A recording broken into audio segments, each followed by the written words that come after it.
나는 아직도 그것을 후회하고 있다. 62세에 처음으로 죽고 싶었어요. 나는 그것에 대해 생각해 보았다. 나는 불륜을 하고 있는 것 같은 기분이 든다. 내 주변에서 일하는 사람들이 부정행위를 하는 것은 용납할 수 없습니다. 그걸 놓칠 줄은 생각지도 못했어요. 그들을 볼 때마다 그 순간의 감정이 싫어집니다. 많은 어려움을 극복해온 가족을 파괴할 수 있기 때문입니다. 그것을 모르는 사람은 단 한 명뿐이다. 그게 제 직업이에요. 저는 가끔 젊은 여성들에게도 그렇게 합니다. 내가 그것에 끌렸다는 것을 인정해야 하지만 그것은 마치 감정의 흐름, 사랑 때문에 모든 것을 잃은 것 같아요. 저는 친구들이 결코 이런 고통을 겪지 않았으면 좋겠어요. 한 사람은 그렇게 하지 않겠다고 약속했습니다. 그렇게 해서 저는 불륜으로 35년의 결혼 생활을 마감하게 되었습니다. 나는 한꺼번에 모든 감정을 포기했습니다. 시도해 보았는데 가격이 예상보다 훨씬 저렴했어요. 그것은 어렵고 가장 나쁜 결과를 낳습니다. 제가 나이가 들면서 겪은 고난과 고통에 대한 이야기입니다. 이 이야기를 들려드리겠습니다. 당신은 그 순간의 모든 감정을 가지고 있습니다. 어리석음의 가치는 얼마일까? 이것이 효과가 있는지 없는지는 알게 될 것이다. 끝까지 시청하면 인생의 후반부를 볼 수 있습니다. 의미 있는 삶을 살아라. 관계란 무엇인가? 귀중한 지식을 얻을 수 있습니다.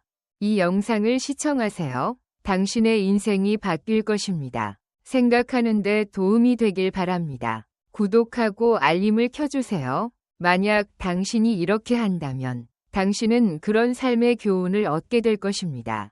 여러분이 이야기를 가장 먼저 들으면 사람들은 더 격려해 줄 것입니다. 많은 개인에게 유용한 지혜를 전수하기 위해 상당한 힘입니다. 모든 사람은 자신이 원하는 것을 할 권리가 있습니다. 즉시 눌러주세요. 이 이야기를 들려드리겠습니다. 저는 이종필이고 62세입니다. 저는 국민을 위해 일하는 공무원으로서 평생을 바쳐왔습니다. 나는 이 일을 자랑스럽게 생각합니다. 공무원으로 35년 동안 나는 나만의 길을 가고 있지만 여전히 원칙과 규율을 고수하고 있습니다. 나는 걸었지만 공직에 취직한 적은 없습니다. 끝나고 나서 갑자기 내 인생이 바뀌었다는 걸 깨달았어요. 이건 예측 가능한 일이야. 자기야, 당신이 도착하기 전에 저녁 식사가 준비되었습니다.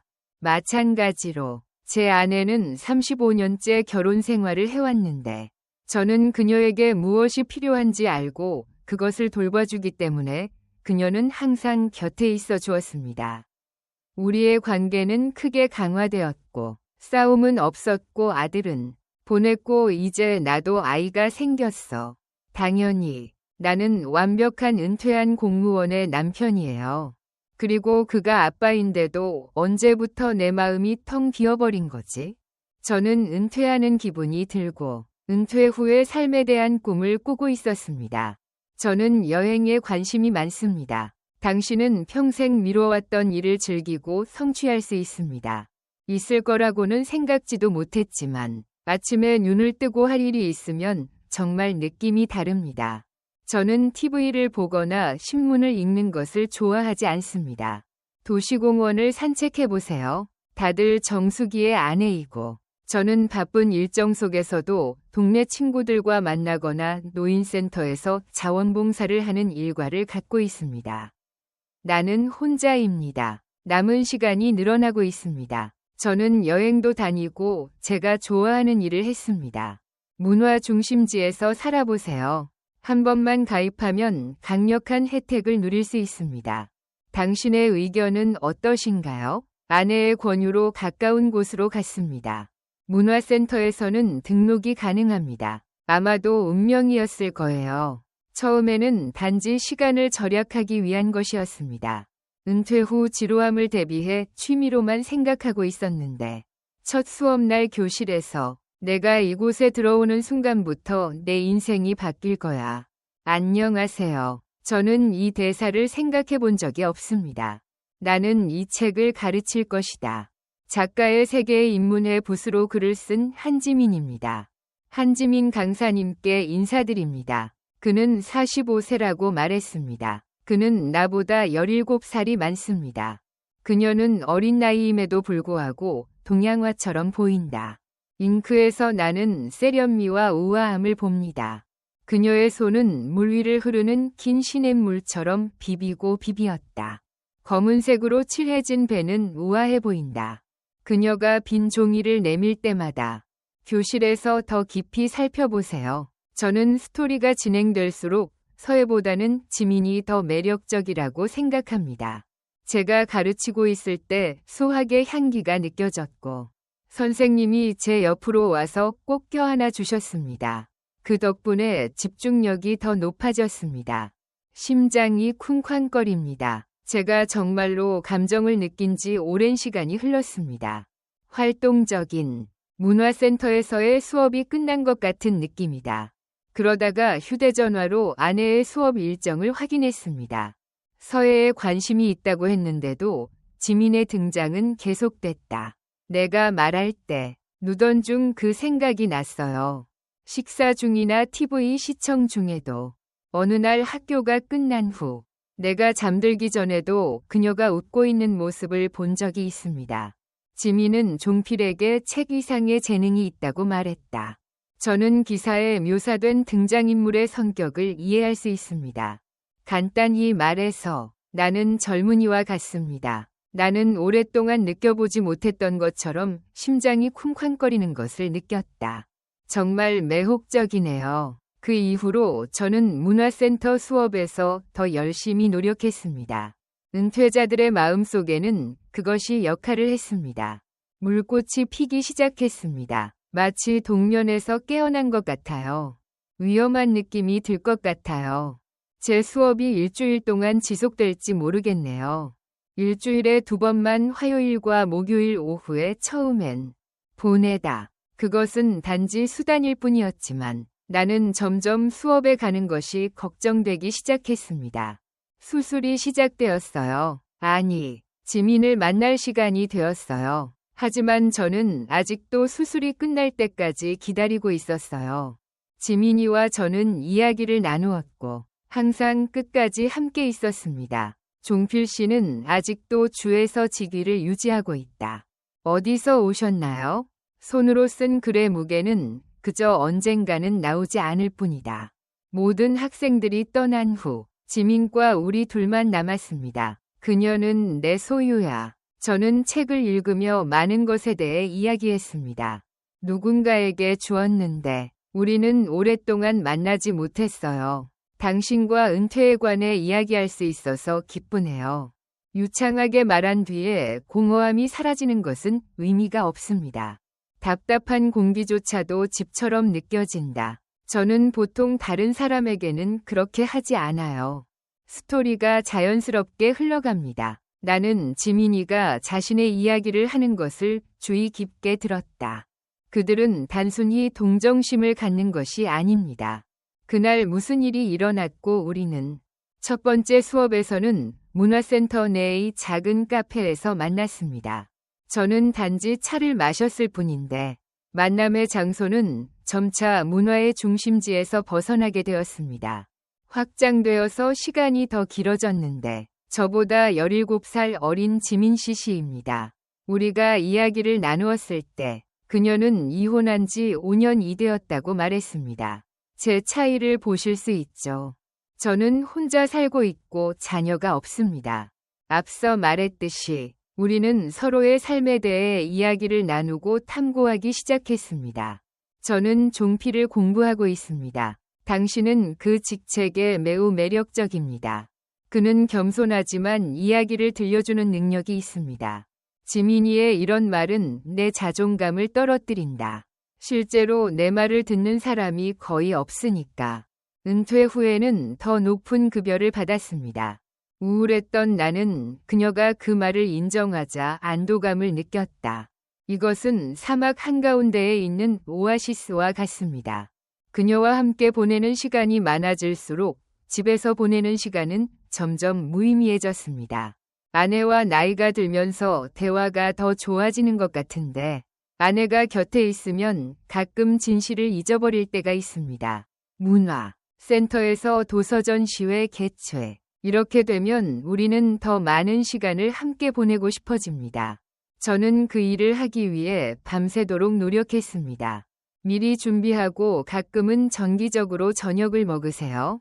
우리는 함께 술을 마셔요. 우리의 대화는 더욱 감정적이고 깊어졌습니다. 게다가 교환도 자연스럽게 이루어집니다. 이번 주말에 할 일이 있나요? 경주 서해에 문제가 있어요. 전시회가 있습니다. 같이 갈 수 있나요? 그녀의 제안에 따라 하루만 가보세요. 나는 주저하지 않고 아내의 의견에 동의했다. 나는 오랜 친구들과 모임을 계획했다. 저는 35년간의 결혼 생활에 실패했습니다. 저는 인생에서 처음으로 아내와 가까운 관계를 맺었습니다. 거짓말을 한 게 너무 죄책감이 들어요. 하지만 저는 지민이와 함께 있을 거라고 믿어요. 그 감정은 이미 지나갔으니까요. 경주를 떠난 그날이 사라졌습니다. 우리는 옛 연인들처럼 보잔사원과 박물관에 가는 것을 좋아해요. 나는 서해를 돌아다니며 그에 대해 이야기를 나누었습니다. 우리가 공유할 때마다 주제가 점차 바뀌어요. 그것이 개인적인 영역으로 들어왔습니다. 그날 저녁 우리는 평화로운 모텔에서 술을 마셨습니다. 그날 밤 우리의 관계는 돌이킬 수 없게 되었습니다. 보이지 않는 선을 넘어 여행. 그 이후로 우리의 모임은 더욱 빈번해졌습니다. 지민의 아파트가 바로 그것이 숨겨져 있던 곳이에요. 우리는 마을 외곽의 모텔에서 만났고 가끔은 다른 도시로 여행하기도 했습니다. 은퇴한 노인의 가슴에서 나의 청춘이 깨어났습니다. 지민이와 함께 있으면 모든 걱정이 사라져요. 불안이 사라지고 나니 기분이 좋아졌어요. 우리는 실수를 했고 지금도 실수를 하고 있습니다. 방문할 수 있나요? 가끔 죄책감을 느낄 수도 있지만 종필, 여러분과 함께하게 되어 기쁩니다. 그녀의 말은 내 감정을 더욱 깊어지게 만들었다. 나는 그 안에 들어갔고 집에는 지민만 있다는 것을 알았습니다. 가끔 그녀와의 추억을 떠올리기도 하고 만남을 준비하기도 합니다. 그냥 내 인생에서 처음으로 생각해본 아이디어. 나는 매우 감정적이고 이것은 지금까지 나는 내 아내에게 이것이 사랑인지 말하지 않았습니다. 그때 어떤 기분이었나요? 이런 일이 시작되었을 때 나는 혼란스러웠습니다. 3개월 동안 저는 변화한 것 같아요. 그것은 마치 나를 비추는 거울과 같습니다. 그것은 분명히 62세 노인의 얼굴이었지만 그의 가슴은 여전히 그 안에 있었습니다. 20대 청년의 내면에서 열정이 불타오른다. 저는 지민이를 볼 때마다 이런 기분이에요. 저는 마치 이중생활을 하고 있는 것 같은 느낌이 들었습니다. 심지어 육체적으로도 말이죠. 그리고 그곳에 있을 때 제 모든 세포가 깨어나는 것 같은 느낌이 들었습니다. 지민아, 너는 나를 정신적으로 너무 지치게 만들어. 종필이와 함께 너를 향한 내 마음은 더욱 깊어졌고 우리는 이렇게 더욱 강해졌습니다. 둘은 아직도 비밀리에 만난다. 다른 사람에게 솔직하게 대하는 건 어려운 일이죠. 타이밍이 매우 중요합니다. 저는 항상 시간에 쫓기고 다른 사람들의 의견에 관심이 많습니다. 지민이가 한 말은 모두 내 가슴 속에 있습니다. 내 생각은 맞는 것 같아요. 나는 더 이상 이중생활을 할 수 없어. 매일 아침마다 아내가 없는 것 같은 기분이 들어요. 출근 전과 퇴근 후 지민을 몰래 만나는 일상이 점점 힘들어지지만 지민은 아직도 그녀를 포기할 수 없다고 한다. 그녀는 그것이 나에게 잃어버린 젊음을 되찾게 해주었다고 말했습니다. 나는 인간입니다. 나는 밤새도록 그것에 대해 생각한 후 저는 35년간의 결혼 생활을 끝내기로 결정했습니다. 나는 지민과 함께 청소하고 다시 시작하기로 결심한다. 그리고 또 한 가지, 인생은 여전히 진정한 사랑과 열정으로 살 수 있습니다. 저는 은퇴와 연금으로 삶을 단순화하고 싶습니다. 내가 사랑하는 사람과 함께 살면 나는 행복할 수 있는 능력과 결정을 내릴 수 있는 능력이 있다고 믿는다. 하루 종일 열심히 일한 후 아내가 저녁 식사를 준비했습니다. 35년 만에 마침내 입을 열었습니다. 그는 그녀에게 할 말이 몇 가지 있었는데 터무니없는 말이었습니다. 저는 우리 각자가 자신의 길을 가야 한다고 생각합니다. 나는 내 아내와 결혼하고 싶다고 생각한다. 갑자기 내 얼굴에서 모든 혈색이 사라졌습니다. 그녀의 젓가락이 사라졌습니다. 그는 몸을 떨면서 주먹을 테이블에 내리쳤다. 그녀는 땅에 쓰러졌습니다. 그녀는 내가 무슨 말을 하는지 이해하지 못하는 듯 표정이 없었다. 물론이죠. 무슨 말씀이신가요? 나 이혼했지? 내가 무엇을 잘못했을까요? 아내의 떨리는 목소리에 나는 잠시 죄책감을 잊었지만 마음은 정했다. 나는 결정을 내렸고 물러설 수 없습니다. 나는 아내의 눈을 직접 볼 수 없습니다. 눈을 마주치지 않는다고 해서 당신의 잘못이 아닙니다. 더 이상 이럴 수 없어. 저는 앞으로 35년 동안은 결혼할 수 없을 것 같아요. 전에는 당신을 위해 살았지만 이제는 나 자신을 위해 살아요. 아내는 울음을 참으며 내 손을 잡았습니다. 나는 그것을 잡으려고 했지만 약간 놀라서 아내에게 가까이 다가가지 못했습니다. 나는 그들의 눈에서 상처와 불안을 볼 수 있었습니다. 그녀는 놀란 표정으로 나를 바라보았다. 나는 그들의 얼굴을 바라보았다. 분명 다른 여자가 있을 거야? 그렇지 않으면 이혼을 선언하겠습니다. 그녀의 예리한 직감은 근거가 없었습니다. 놀랐지만 솔직히 말해서 재정비하고 다시 시작하는 데 필요한 것이 없다고 생각했습니다. 솔직해야 할 것 같아요. 나는 천천히 고개를 끄덕이며 말했다. 알았어요. 미안해요. 사랑하는 사람이 있어서 그 사람과 함께 있고 싶어요.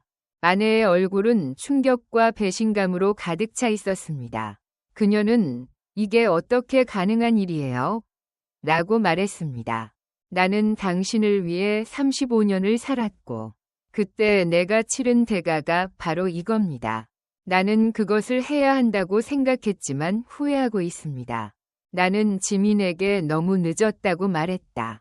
나는 떠나겠다고 약속했고 더 이상 과거에 머물지 않을 것이며 그날 밤 결혼하고 싶지 않았습니다.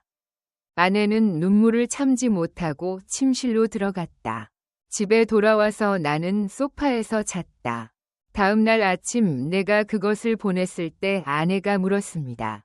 그 여자는 나를 바라보며 눈을 크게 뜬 채로 말했습니다. 몇 살이에요? 당신은 모든 것을 제거할 것이라고 생각합니다. 올해 45세인 저의 아내 서혜 씨는 한지민 씨를 친애하는 선생님 문화센터에서 만난 사람입니다. 그녀는 자신의 눈에서 웃음을 보고 내가 멍청해 보였나 보다 라고 생각했습니다. 62세 노인은 그보다 17살이 더 많습니다. 젊은 여성의 결혼 생활 35년. 하지만 제 생각에는 제거한 방법이 더 나은 것 같습니다. 이상적인 나이는 중요하지 않습니다. 지민아, 나는 너의 비판을 참을 수 없어. 저는 아내와 이혼하는 것을 생각하고 있습니다. 밤에 알림을 받고 당황했습니다. 조용하다고 느껴지지만 다음 날에는 아무 일도 일어나지 않았습니다. 아침에 시끄러운 전화를 받았습니다. 화면에는 민석이라는 이름이 표시되어 있다. 올해는 저의 외아들 민석이의 생일이에요. 저는 34세이고 3년 전에 결혼하였고 분당에 살고 있습니다. 저는 아내와 함께 살고 있어요. 재무, 회사 관리 및 놀라운 성공 달성 내 아들은 항상. 저는 이 전화를 받게 되어 매우 기쁩니다. 나는 민석이의 환한 목소리를 들었다. 제가 전화했을 때 제 아내는 더 이상 처녀가 아니었고 저는 제 아들에게 우리 상황을 알려드렸습니다. 민석이의 목소리였다. 나는 부모님께 드린 돈만큼 차갑고 냉정한 것을 들어본 적이 없습니다. 저는 이 정보가 정확하다고 믿습니다. 이 책, 선생님이 불륜을 저질렀기 때문에 이혼하려고 합니다. 둠은 정말 대단하고 저는 항상 그것을 자랑스러워할 겁니다. 아버지로서의 삶을 살았던 나는 이제 아들로서의 삶을 살고 있습니다. 내 눈앞에서 작아지는 걸 보고 뭐라고 하는 거야? 너무 혼란스럽고 무엇을 해야 할지 모르겠어요. 침묵이 길어졌고 나는 말을 해야 했다. 내가 다듬었어. 민서야, 아빠가 설명해 줄게. 사실 그것은 단순한 관계 이상입니다. 내가 말을 마치기도 전에 민석이가 말을 가로채었다. 나는 간통이 복잡하지 않다고 소리친다. 제 아버지는 62세이고 저는 45세 여성과 사랑에 빠졌습니다. 저희는 35년 동안 함께 해왔습니다. 엄마는 매일 얼마나 많은 것을 버리는가? 나는 그것이 부서졌다는 것을 알았다. 민석이의 한마디, 내 가슴을 찔러대는 칼과 같은 한마디. 이상하게 들릴지 몰라도 저는 그런 말을 들어본 적이 있습니다. 저는 평생 반항적인 면을 잃었고 지금은 행복을 찾으려고 노력하고 있습니다. 하지만 왜 제가 이런 비난을 받아야 할까요? 나는 억울한 일을 당했다. 당신은 이해하지 못할 것이다. 아빠도 은퇴한 사람이고 매일이 중요해요. 지민이를 만나고 나니 오랜만에 다시 사는 기분이 들어요. 고백한 뒤에도 민석은 차갑게 대답했다. 저는 그냥 호기심일 뿐이라고 생각해요. 제가 실제로 느끼는 바는 그렇습니다. 그의 목소리는 실망으로 가득 차 있었다. 저는 예전에는 아버지를 존경했지만 지금은 그렇게 할 수 없습니다. 저는 그가 평생 이럴 줄은 전혀 몰랐어요. 저는 그렇게 생각하지 않아요. 나는 어머니를 머물게 할 것이다. 행복은 어떻게 얻을 수 있나요? 아들의 말은 나의 자존감에 영향을 미쳤다. 부르는 게 죄책감은 들지만 저는 결정을 내렸고 새로운 지민시원은 다른 어떤 감정보다 강하게 시작하고 싶어요. 민서야, 시간이 정말 빨리 가는구나. 어머니께서도 이해해 주실 것이고 저는 아버지와 재산을 공평하게 나누고 은퇴 자금의 절반을 어머니께 드릴 것입니다. 나는 아버지처럼 너에게도 행복을 나눠줄 테니 너는 마침내 행복해질 권리가 있어. 그러자 민석이가 내 말을 가로채며 마지막으로 한마디 했다. 나는 저녁에 최후 통첩을 보냈다. 더 이상 듣고 싶지 않아요. 저는 제 아버지와 그 여자가 어떻게 되든 상관없어요. 비록 제가 더 이상 관심이 없더라도 앞으로 저나 제 가족에게 연락하지 마시길 바랍니다. 그러지 마세요. 특히 그 여자에 대해서라면요. 나한테 전화도 없이 절대 내 집에 오지 마. 더 이상 연결되어 있지 않습니다. 전화 버튼을 눌러보았지만 제 번호가 차단되었습니다. 그런 다음 문자 메시지를 보내려고 하면 메시지를 보내는데 실패했다는 메시지가 나옵니다. 눈 깜짝할 새해 내 외아들이 태어나자 그는 나를 그의 삶에서 떼어놓았습니다. 다음 날 민석이는 아내를 통해 페이스북에 글을 올렸고 저도 인스타그램과 모든 소셜미디어 플랫폼에 글을 올렸습니다. 차단하셨다는 말씀을 들었습니다. 사무실에 도착하자마자 아버지를 만나기 위해 민석 과장의 비서에게 연락했습니다. 그는 그런 일은 없다고 말해달라고 했습니다. 가족 명절 모임에서도 이런 험악한 문자 메시지를 받았는데요. 제 아내는 혼자였고 저는 초대받지 못했습니다. 민석인 씨의 조카를 만나러 그의 집으로 갔습니다. 나는 텅 빈 집에 홀로 남겨졌다. 지민이와 함께 있어도 내 마음은 텅 비어 있었다. 나는 당신의 얼굴을 다시 볼 수 없을지도 몰라요. 밤에는 내가 모른다고 생각해서 잠을 잘 수 없어요. 제 아내는 종종 저에게 민석이에 대한 이야기를 들려줍니다. 저는 최신 소식을 접했습니다. 당신이 승진했다는 소식을 들었습니다. 하지만 둘째 아이 출산 소식이 전해지자 나는 그 모든 흥미로운 순간에서 어리석은 선택을 하지 않았다. 단지 35년간의 결혼 생활이 사라진 셈입니다. 나의 외아들과 함께한 삶, 우리의 관계, 그리고 그와 함께 있는 시간뿐만 아니라 우리가 가진 모든 소중한 시간들. 이혼할 수 없어요. 그것은 시작됩니다. 처음에는 이혼도 생각했지만 아내 정숙이 반역죄로 나를 고소했어요.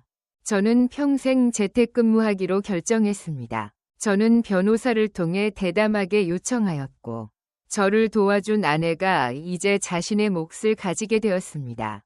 내가 평생 축적해온 부. 처음에 절반만 달라고 해서 수요가 과도한 줄 알았어요. 이게 제가 35년간 일한 뒤 받은 급여예요. 종필씨, 반? 법적으로는 그것은 내가 말해줄게요. 아내는 최소한 자산의 1%를 원합니다. 당신은 제한할 권리가 있습니다. 최대 35년의 가족 및 자산 관리. 교사들의 재정 활동 해결. 귀하의 지원에 감사드립니다. 변호사의 훌륭한 설명은 나를 충격에 빠뜨렸다. 저는 저축과 연금을 받았고 법원은 은퇴 자금을 포함한 모든 것의 절반을 아내에게 주어야 한다고 판결했습니다. 아내에게 가해진 정신적 피해에 대한 보상. 간통은 이혼의 주요 이유 중 하나라는 걸 인정해야겠습니다. 결국 자산의 절반을 초과하게 되기 때문이다. 이 돈의 거의 60%는 내가 아내에게 준 것입니다. 결국 나는 내 연금으로 매달 정기적으로 정수기에게 돈을 줬다. 그 사람들을 집으로 돌려보내려면 한 사람당 100만 원을 주어야 했습니다. 나는 집에 돌아와서 계속 숫자에 대해 생각했다. 저는 35년 동안 변하지 않았어요. 자산 5억 원, 자산 3억 원을 벌었고 나머지 2억 원과 연금은 모두 사라졌습니다. 지금 내가 사는 아파트는 내 아내의 것이기 때문에 지민이와 다시 시작해야 해요. 나는 동네의 방으로 이사했습니다. 이종필. 저는 제 일을 했습니다. 선생님, 다음에는 무엇을 하시겠습니까? 만약 당신이 은퇴를 했고 수입원이 없다면 나는 그때까지 변함없는 표정으로 재판 이후의 삶에 대해 걱정하지 마십시오. 라고 말했다. 저는 월 납입액과 남은 자산에 대해 낙관적입니다. 저는 연금을 받아 지민과 함께 단순한 삶을 살고 있습니다. 충만하게 살아라. 저는 그렇게 믿습니다. 하지만 현실은 제가 이 방으로 이사했을 때 예상했던 것과 다릅니다. 생활비가 예상보다 높습니다. 나는 아내의 가게를 인수했습니다. 직접 써보면 돈이 얼마나 빨리 늘어나는지 알 수 있습니다. 임대료, 공과금, 식비 등을 내야 한다는 걸 알게 됐어요. 병원비와 지민과의 데이트 비용 때문에 매달 생활이 촉박해요. 지민도 스스로 돈을 번다. 보통 만날 때 비용을 지불해요. 저는 문화센터 교육자에게 돈을 지불했습니다. 서울에서의 삶은 어려워요. 종필 씨를 실망시키고 싶지 않아요. 왜냐하면 종필 씨가 종종 제 재정을 관리해 주거든요. 이번 주말에 제주도에 가고 싶나요? 제주도가 매우 아름답다고 들었습니다. 지민이의 조언에 따라 계산해보니 제주도였어요. 여행 비용은 최소한 100만 원이 들 것이다. 그런 식으로 계속됩니다. 그 금액은 한 달 생활비를 충당할 수 있는 금액입니다. 이미 절반이 넘었지만 나는 그녀의 기대에 찬 눈을 보지 않을 수 없었다. 아니요, 맞아요. 저는 오랫동안 여행을 하지 않았어요. 이번 여행이 즐거웠으면 좋겠다고 생각했지만 돌아온 뒤 은행 계좌 잔액을 보고 나니 마음이 편안해졌습니다. 이런 식으로는 계속해서 돈을 쓸 수 없을 것이다. 곧 사라질 것 같아요. 또한 퇴직 후 건강검진에서도 저는 당뇨와 고혈압 진단을 받았고 6개월 안에 제 은행 계좌 잔액이 급격히 줄어들었습니다. 그것은 내려갔고 처음으로 나는 걱정이 된다. 저는 연금만 받을 수 있습니다. 그와 함께 살아가기는 힘들어요. 저는 제 작업이 진실이라는 걸 깨달았습니다. 내 생각과 달리 62세 은퇴자가 일자리를 찾았습니다. 그것을 찾는 것은 생각보다 더 어려웠습니다. 종필 씨는 왜 이렇게 자주 그러세요? 심호흡을 하세요. 지민 씨, 뭐가 걱정되세요? 씨의 질문에 정확하고 합리적으로 답변해 드리겠습니다. 나는 이혼에 대한 나의 장애물에 대해 이야기했습니다. 나는 그 과정에서 예상했던 것보다 더 많은 재산을 잃었습니다. 예상했던 것보다 남은 금액이 더 빠른 속도로 줄어들고 있습니다. 그렇다. 그녀의 표정이 잠시 굳어졌다. 그날 이후로 나는 그녀의 눈에서 그런 모습을 보고 걱정과 실망을 느꼈습니다. 지민은 섬세한 태도를 가지고 있다. 모든 것이 사라졌습니다. 회의 규모가 줄어들었습니다. 전화통화는 예전에는 더 짧았습니다. 예전에는 하루에 10개 이상의 메시지를 받곤 했습니다. 제 재정 상황이 점점 나빠지고 있어요. 내가 가족을 떠나 새로운 가족을 시작해야 하기 때문에 그녀에게 영향을 끼치는 것 같은 기분이 들어요. 내가 시작하기로 선택한 것, 가격이 예상보다 훨씬 높았습니다. 제 아내와 아들이 세상을 떠났습니다. 그러나 이는 경제적으로도 상당한 영향을 미칠 것이다. 내가 입었는데 이제 지민이, 저는 시마 씨와 헤어지게 됩니다. 지민이와 나의 관계가 발전하기 시작했습니다. 처음에는 제 재정적 어려움을 매우 조심스럽게 인정했습니다. 전화통화 사이의 전환입니다. 주말을 단축하다. 숫자가 증가했습니다. 지민은 매우 바쁘다. 제가 설명해도 분위기가 바뀌더군요. 감정이 점점 사라져가는 것 같아요. 그달 중순에 지민이 생일이었는데 저는 특별한 저녁 식사를 준비했습니다. 저는 한때 고급 레스토랑에서 식사를 했습니다. 이전에도 해본 적이 있지만 이번에는 그냥 평소처럼 했습니다. 한국 식당을 예약하고 매우 비싼 선물을 받았습니다. 저는 사치품 대신 제 책을 쓰고 있습니다. 그녀가 가장 좋아하는 시를 준비해서 꼼꼼히 써서 오늘 액자에 넣었어요. 죄송합니다. 바빠요. 다음에 또 봐요. 지민아, 깜짝 생일 축하해. 약속이 있으니까 저녁을 먹겠습니다. 나는 망가졌어요. 정말 실망스럽네요. 나는 할 수 없었지만 그녀를 위해 변명했습니다. 나는 그 말을 믿기로 결심하고 다음날 친구에게 말했습니다. 지민이의 생일 사진을 그의 휴대폰에서 발견했어요. 알겠어요. 하지만 지민이도 있었어요. 내 마음은 초대받지 못했습니다. 지민의 태도는 시간이 지나면서 차가워졌고 일주일에 3번씩 하던 미팅도 차가워졌습니다. 비율이 일주일에 1번으로 낮아졌고 그 다음에는 2주에 1번으로 낮아졌습니다. 이런 일은 정말 드물기 때문에 제가 제일 먼저 전화해야겠어요. 내가 그에게 문자를 보냈더니 그는 바쁘다고 하며 전화를 끊었습니다. 다른 메시지에 답장하세요. 긴 밤의 어느 순간 이제 우리의 대화는 간단해졌습니다. 11월에 시험을 실시할 예정이다. 저는 지민과 함께 늦은 저녁을 먹기로 했습니다. 그녀는 평소에 그녀와 달라 보인다. 비싼 향수를 사용하고 우아한 옷을 입으세요. 뿌려보니 바뀌었어요. 그녀가 식사에 나타난 것은 처음이었습니다. 전화는 계속 울렸다. 그녀는 4번 전화했다. 집을 나가서 전화를 한 다음 돌아오겠습니다. 그때마다 저는 늘 웃습니다. 오늘은 보통 누구와 통화하시나요? 전화를 받았는데 제가 의심스러워서 지민이는 그냥 웃어넘기고 무시했어요. 문화센터에서는 연락이 가능합니다. 걱정하지 마세요. 내일 갈게요. 나는 불안감을 느낀다. 제가 과거의 여성들과 경험한 바에 따르면 여성의 태도가 변하면 다른 남자가 있다는 신호였습니다. 저는 제 아내와 이런 일을 했기 때문에 알고 있습니다. 12월이 되던 어느 날 나는 근처 카페에서 지민을 우연히 만났다. 나는 아니야. 그녀는 다른 남자와 함께 있어. 그는 40대 초반으로 보이는 남자입니다. 그 남자는 정장을 입고 있다. 값비싼 시계가 그의 손목에 돋보였다. 그들은 서로를 깊이 바라보며 손을 잡았다. 지민이와 이야기를 나누었는데 저런 표정을 오랜만에 보네요. 그것은 무너져 힘을 잃었지만 내 가슴은 행복한 미소로 가득 찼습니다. 그냥 그 자리에 앉아 있고 싶었지만 나머지는 저는 자존감을 지키기 위해 커피숍을 열었습니다.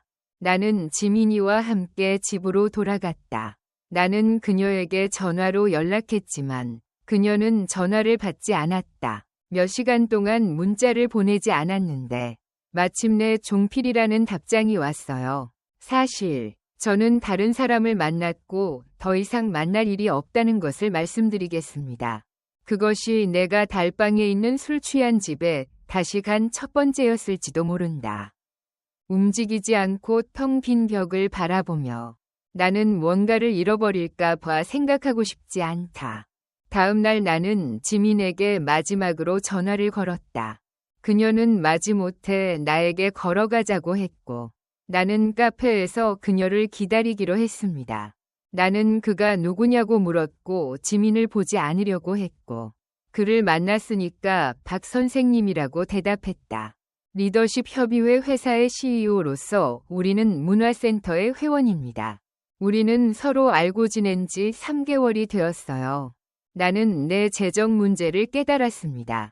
그녀는 처음부터 달랐다. 나는 남자를 찾고 있어요. 지민은 그 남자를 젊고 부유하고 안정된 사람으로 보았습니다. 그는 나에게 미래를 줄 수 있어요. 저는 62세 은퇴자이고 현재 이혼 절차를 밟고 있습니다. 그의 소유물 대부분은 사라졌고 연금만으로는 생계를 이어갈 수 없을 정도였습니다. 그는 그저 늙은이일 뿐이다. 저는 사랑의 감정이 결국 육체적으로 나타날 것이라고 생각해요. 무너진 기초도 사라졌습니다. 그는 아내와 자녀, 재산을 잃었습니다. 지민마저도 젊은 사업가에게 강도를 당했다. 60%를 썼고 이제 돈을 돌려받았습니다. 내 마음속에는 배신감과 공허함만이 남았다. 지민이 격리 해제 후 62세의 모든 게 좋아 라는 글이 가득 찼다. 나는 재산, 가족, 사랑을 잃었습니다. 잠들지 못하는 밤에는 나는 방에 혼자 남겨진다. 한번 보내다. 나의 일상생활은 이제 너무 공허함과 불편함으로 가득 차서 거의 먹을 수도 없습니다. 저는 단 한 달 만에 7kg을 감량했습니다. 얼굴은 누구와도 대화할 수 없을 정도로 피곤해 보이고 목소리는 수줍어지고 가끔 거울을 볼 때 이상한 기분이 들어요. 그 노인의 모습에 나는 놀랐다. 그들의 눈에는 후회와 절망이 가득했다. 악몽이 가득한 밤, 나는 꿈에서 아내와 아들과 함께 고통을 겪었습니다. 지민이가 나를 비난했을 때 그는 달라 보였다. 미소를 지으며 걷고 가끔 소리를 내는 남자의 모습. 나는 비명을 지르고 땀을 흘리며 깨어났다. 시간이 지날수록 건강이 악화되고 있어요. 혈압이 상승하고 있어요. 게다가 제귀 당뇨병 수치는 불안정했습니다. 정신과 의사. 저는 우울증 진단을 받았고 항우울제를 복용해야 했습니다. 처방약을 복용하면 두통이 생길 수 있습니다. 나는 깜짝 놀랐고 감동했다. 지루하지만 고통스럽다. 잠시나마 그런 생각에서 벗어날 수 있습니다. 이종필 씨가 참석했습니다. 이런 상황에서 혼자 살아가는 건 힘들다. 겉보기에는 의사는 귀하의 귀에 대해 어떤 조언을 해주시나요? 나는 여기저기 돌아다니다가 가족이라고 불렸다. 내게는 아들이 한 명뿐이고 아내도 한 명뿐인데 그 남자는 나를 떠났고 아내는 나와 이혼했습니다. 내가 바람을 피우고 있다는 사실을 친구들이 알게 된 후로 나는 친구들과의 연락을 완전히 끊었습니다. 어느 날 밤 나는 혼자 취해버렸다. 집으로 가는 길에 갑자기 정수기가 작동을 멈췄어요. 35년 만에 보고 싶다. 나는 그녀가 내 옆에 있다고 상상하고 궁금해한다. 그녀는 지금 무엇을 하고 있을까? 당신도 나처럼 외로우신가요? 나는 충동적으로 그녀에게 전화를 걸었다. 그녀는 밤 11시가 지나서 두 번째 벨이 울리자마자 전화를 받았다. 안녕하세요. 정수기의 목소리가 예전과 달라진 걸 느꼈어요. 더 밝고 생기 있었죠. 내 심장이 빨리 뛰는 게 들려요. 나는 달려갔는데 지나가면서 무슨 말을 해야 할지 몰랐다. 잠시 침묵이 흘렀다. 이름이 뭐예요? 저는 정수, 종필이에요. 전화드려요. 잠시 침묵이 흘렀다. 통과합니다. 그녀는 놀랐을 것이다. 제가 이혼을 처음 걸었을 때가 그랬어요. 전화통화 때문에 무슨 일이 일어나고 있는 거야? 그녀는 지금 마음의 평화를 누리고 있다. 그의 목소리를 듣자 내 눈에는 눈물이 고였습니다. 그녀는 취해 있었지만 35년 동안의 결혼 생활 동안 정말로 나를 그리워했습니다. 미안해요. 정말 미안해요. 우리가 함께 보낸 시간에 대해 미안해요. 정수기의 어리석은 반응에 대해 사과했다. 그녀는 상처를 극복하고 다시 시작했습니다. 살았다. 종필아, 이제 간다. 그 점에 대해서는 나중에 알려드리겠습니다.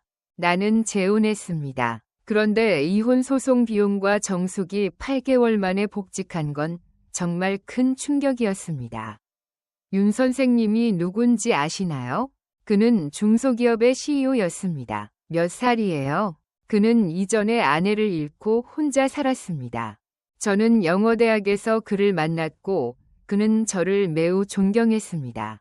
정숙의 목소리에 그녀는 기분이 좋아졌지만 더 이상 기분이 좋아지지 않았다. 나를 비난하지 마세요. 내가 했어요. 완전히 새로운 시작이에요. 제가 아는 윤 회장님은 중견전자회사에 근무하고 계십니다. 62세의 한 회사 CEO가 은퇴했다. 그는 나처럼 평범한 신사입니다. 나이에도 불구하고 저는 여전히 안정적인 은퇴금과 연금을 받고 있습니다. 그는 늙었다. 다음 날, 나는 정수기의 SNS를 보고 싶었다. 거기서 나는 그녀의 새로운 것을 찾았습니다. 좋은 동네, 레스토랑에서 식사하고 제주도 사진도 찍어보세요. 또한 잘 차려입은 노인과 함께 있는 정숙의 모습도 예전과 다르다. 그녀는 밝은 미소를 지으며 계속 살아갔다. 저는 이런 상태로 35년간 살아왔습니다. 저는 이런 광경을 이전에 본 적이 없습니다.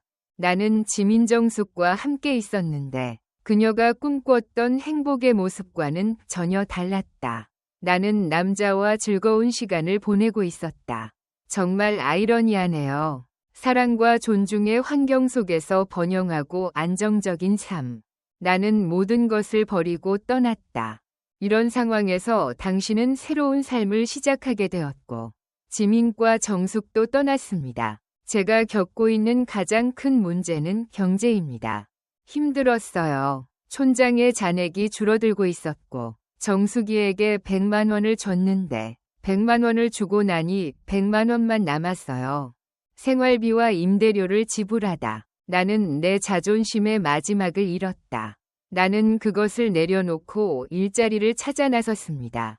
62세 은퇴 공무원이 시작함. 당신은 생각보다 더 많은 문제에 직면할 수도 있습니다. 대부분의 회사의 경우 이는 훨씬 더 어렵습니다. 나는 나이 많은 사람을 고용하고 싶지 않다. 주차장 경비원 관리자 슈퍼마켓 판매원 배달원 물건을 싣고 내리는 일 등 온갖 일을 배웠습니다.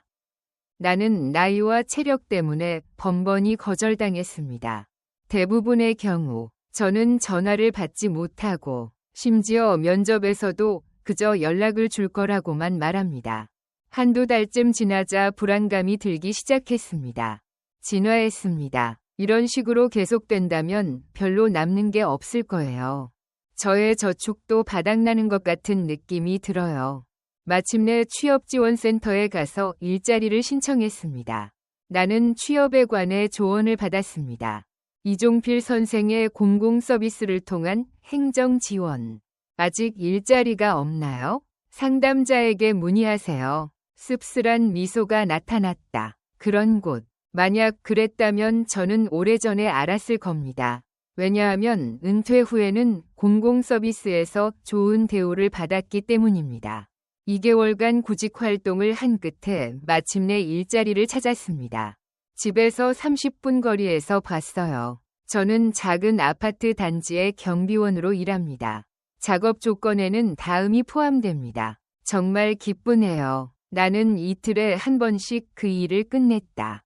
하루 종일 작은 경비실에서 최저임금을 받는 일.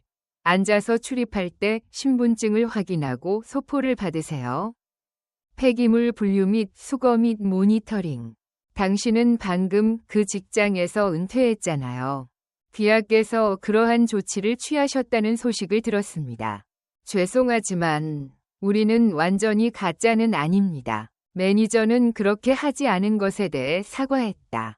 그는 의사에게 연락했다고 말했다. 저는 중앙정부 기관의 관계자에게 연락했습니다. 그는 내 직업을 알고 있는데 그 직함이 내가 지금 하는 일과 무슨 상관이 있나요? 하루 종일 보낼 수도 있을 것 같아요. 차량 검사소에 앉아 있는 노인. 작업은 전날부터 시작됐습니다. 밤새 경비실에 앉아 있어야 하니 허리가 아팠습니다. 날씨가 추우면 뼈가 아프다. 때로는 아이들이 지나갈 때 상황이 더 나빠집니다. 사람들이 나를 무례하게 대하면 가슴이 아프다. 어느 날 내가 아플 때는 내 부하들만 아팠어요. 저는 10호 실내에 살았지만 지금은 아파트에 살고 있고 지역 주민들과 비공식적으로 대화를 나눌 수 있는 상황에 있습니다. 제가 받은 첫 급여는 158만 달러였는데 여기에는 세금과 개인보험료가 포함되었습니다. 실제로 공제액을 빼고 나면 143만 원이 나왔어요. 월 170만 원 연금과 합치더라도 임대료는 월 313만 원입니다. 식비, 의료비, 공과금으로 65만 원을 지불. 나갈 때 남은 돈이 별로 없어요. 예전에는 외식비에 한 번 썼지만 지금은 생활비에 일주일을 쓴다. 선생님, 상품을 제 집으로 보내주세요. 305. 대학생인 듯 보이는 젊은 여성이 경비실 창문을 두드리며 내가 조용히 택배 상자를 들고 있다고 말했습니다. 나는 무릎을 꿇고 엘리베이터에 탔습니다. 몸이 아팠지만 내 상태에 대해 불평할 수는 없었습니다. 실업 중이더라도 구직자가 될 것입니다. 퇴근 후 방으로 돌아갈 때 지나가는 길은 언제나 무겁고 좁고 어둡다. 그 방은 내 마음만큼이나 나빴다. 벽에 그림이 없습니다. 냉장고에 소주 한 병과 몇 가지 반찬이 있습니다. 혼자 있을 때 TV를 켤 수 있는 게 술밖에 없으니까. 그 옆에서 웃으며 침대에 놓을 수도 없어. 선생님, 제발 자신을 다치게 하지 마세요. 우울증은 그 이상이다. 상태가 악화되면 약만으로는 충분하지 않을 수 있습니다. 정신과 의사는 제가 불안증을 앓고 있다고 계속 말했지만 저는 다른 치료를 받을 여유가 있었습니다. 좋은 상황이 아니죠. 복용하는 항우울제의 종류에 따라 달라집니다. 나는 아내와 함께 살았던 넓은 집이 그리워요. 아파트에 사는 한 가족의 식사 시간. 공무원의 조용한 삶에서 기억에 남는 순간입니다. 저는 더 젊어지고 더 매력적으로 보이기 위해 모든 것을 포기했습니다. 저는 35년 동안 이 여인의 미소에 반해 있었습니다.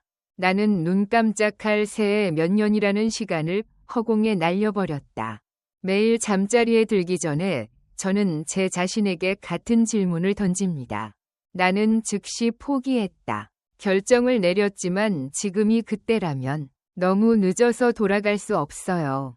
그 후에는 경비실에서 일했습니다. 그 노인은 젊은이들이 노인과 친밀하게 이야기를 나누는 동안 차를 점검하며 앉아 있었다. 저는 경비원으로 일하기 시작했습니다. 저는 8월에 휴대폰으로 문자 메시지를 받았습니다. 다음 주 토요일에 아빠가 상자를 보내셨는데 시간이 되시나요? 1년 만에 이혼 우저가 완전히 나를 거부하고 악수를 하더군요. 휴대폰을 거의 잃어버릴 뻔했습니다. 심장이 쿵쾅거리고 눈물이 고였습니다. 분당의 토요일은 더웠습니다. 커피숍에서 민석을 만나세요. 아직 춥다. 비록 형식적인 것이었지만 그는 나를 만나러 왔습니다. 저는 그것에 대해 매우 감사하게 생각합니다. 나는 그 얼굴을 열심히 바라보았다. 어쩌면 너무 많은 것일 수도. 나의 늙고 지친 모습이 나를 놀라게 했다. 비슷한. 당신은 많은 것을 이해합니다. 뭐 하세요? 기분이 좋습니까? 민석이의 첫 질문은 나를 약간 놀라게 했다. 나는 주저하면서 아들에게 아파트를 주었다. 저는 경비원이라는 사실을 알려드리고 싶습니다. 아버지의 몸매가 사라졌기 때문에 더 이상 초라해 보이고 싶지 않아서 옛날의 내 모습을 자랑스러워하고 싶지 않습니다. 싫더라도 거짓말은 그만. 아파트 경비원이라면 상관없습니다. 저는 일하고 있어서 연금으로만 생계를 유지할 수 있습니다. 긴장감에 민석의 표정이 굳어졌다. 나는 그의 눈에서 동정심을 보았다. 어려운 일이기 때문에 화가 나거나 비난받는 기분을 즐깁니다. 만나다 내 이름은 뭐니? 나는 내 아들을 돕기 위해 무엇을 할 수 있을지 생각해 보았습니다. 가슴이 아팠던 순간이 있었습니다. 우리 아버지는 이제 강한 사람이 되었습니다. 아들의 도움이 필요한 가난한 노인은 상처받은 자존심이다. 저는 감정보다도 민석이를 다시 만나고 싶고 당신과 이야기를 나누는 것이 기쁩니다. 민석 컴퍼니의 어색한 날씨에 대한 이야기입니다.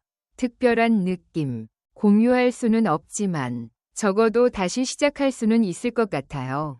이제 기초가 마련된 것 같습니다. 이별 후 민석은 이렇게 말했다.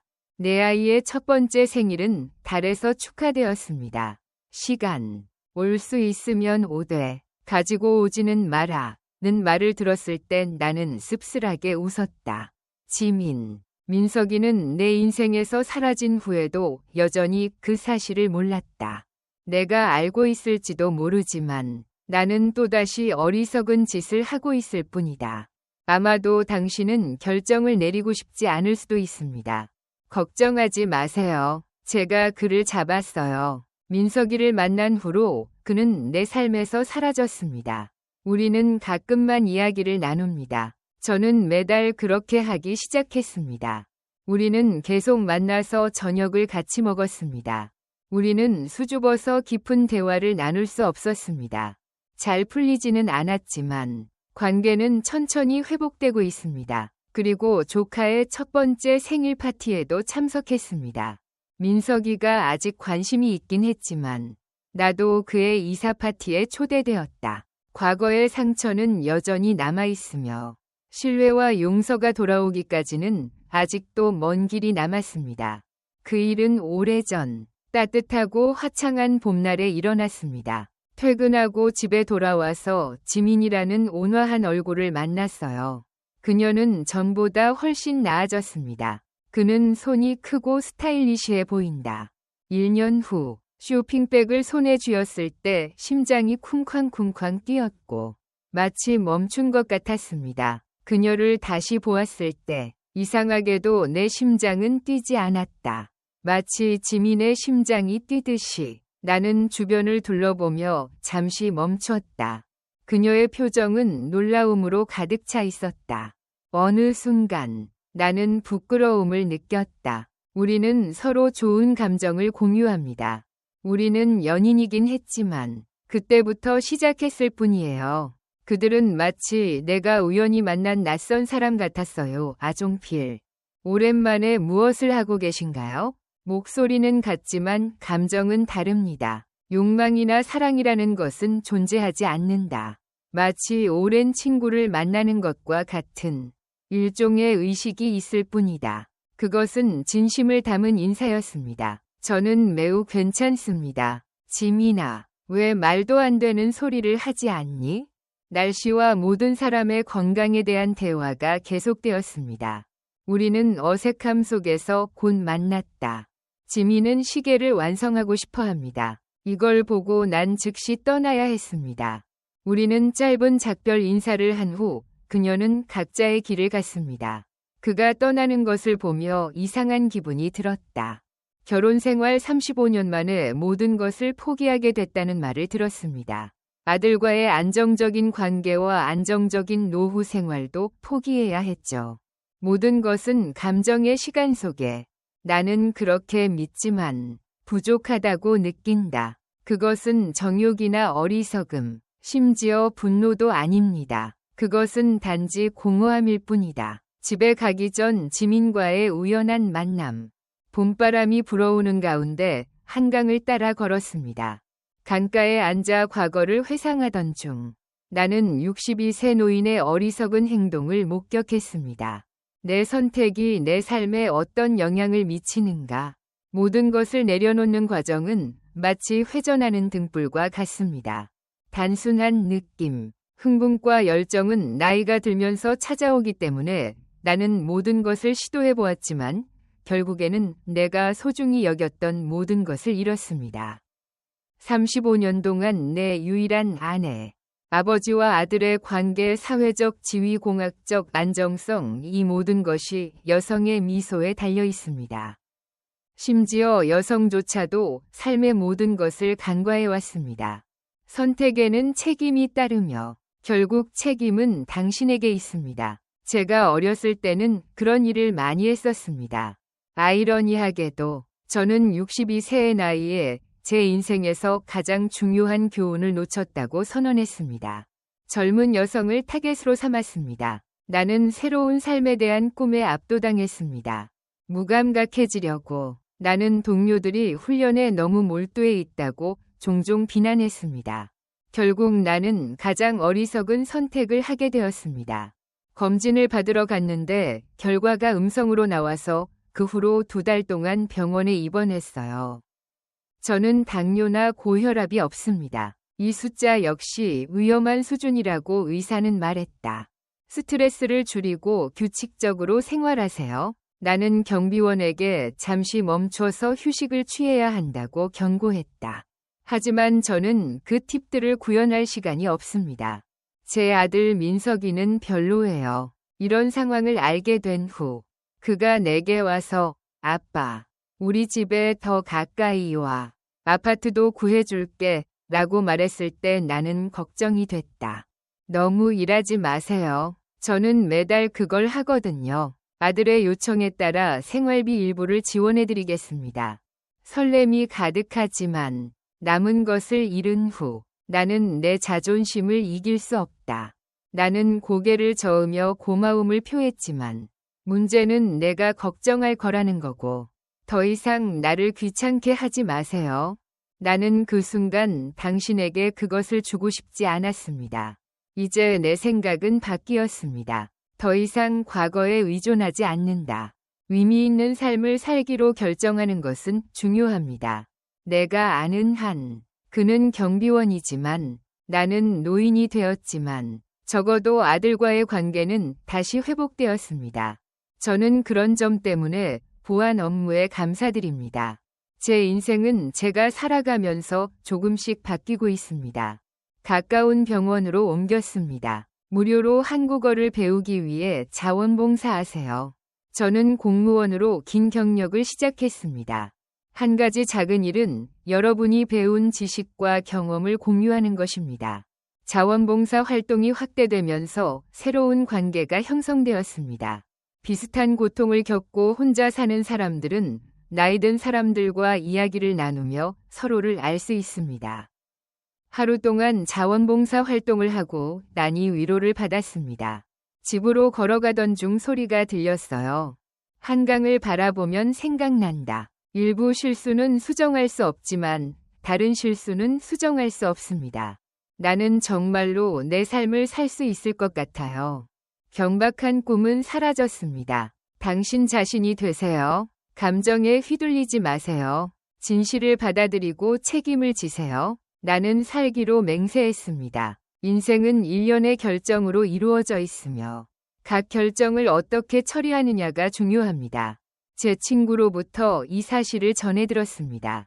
이제 저는 그 말이 무슨 뜻인지 정말로 이해합니다. 그리고 제가 과거에 저지른 실수도 이해합니다. 후회 속에 사는 대신 타이밍이 중요합니다. 아들과의 관계도 점차 좋아졌습니다. 저는 자원봉사를 통해 건강이 좋아졌습니다. 그리고 오늘은 새로운 성취감을 느꼈습니다. 저는 이것이 경비실에 앉아 교통체증이 오고 가는 것을 지켜보던 호사스러운 삶과는 거리가 멀다는 것을 확신합니다. 일상생활은 단순합니다. 나는 그것을 받아들였다. 제 인생은 제가 62세에 저지른 실수로 인해 바뀌었습니다.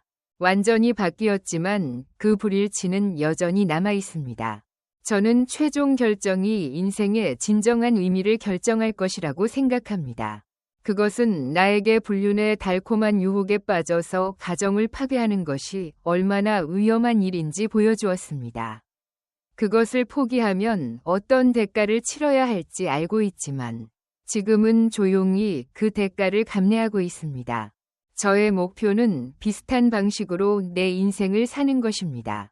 같은 실수를 하지 않겠다는 약속과 함께. 친구야, 내 이야기는 좀 이상하게 들릴지도 몰라. 이 글이 누구에게나 인생의 교훈이 되기를 바랍니다. 하지만 사막에서의 달콤한 유혹이 스디슨으로 하여금 그 결과를 후회하게 만들었을지도 모른다. 인생은 단기적인 감정만으로 이루어지지 않습니다.